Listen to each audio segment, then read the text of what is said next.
Amending tax returns and activity statements. Sometimes you have to amend a tax return after it has been lodged and accepted by the tax office. You can amend all tax returns and activity statements in 2011 and later years. You will only be able to amend individual returns and activity statements for year 2010 and prior. Non-individual tax returns for 2010 year and prior will need to be amended manually by lodging the paper form to the tax office.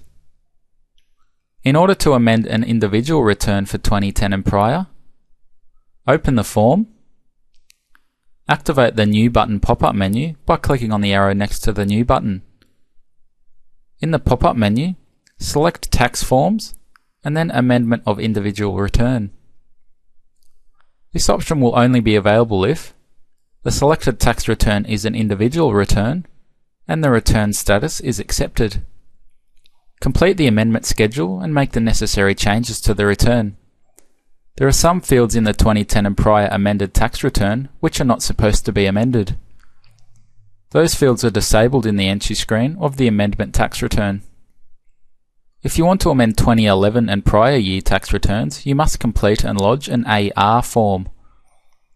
To do this, open the form, activate the New button pop-up menu by clicking on the arrow next to the New button, and in the pop-up menu, select Tax Forms, and then AR, Amend Return or Activity Statement.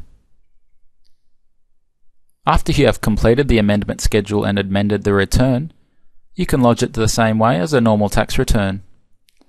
Set the status to Signed, save the return, and lodge the amendment. When you amend a return, a new tax return record is created in the client's folder. You can always refer to the original return as it stood before the amendment. The activity statements can be amended in a similar way.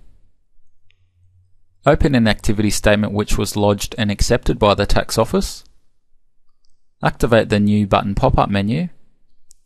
Select AR, Amend Return or Activity Statement. In case of an activity statement, a system will create a new copy of the form in the client's folder and put the next revision number in the form. You will have to amend the form and lodge it with other forms.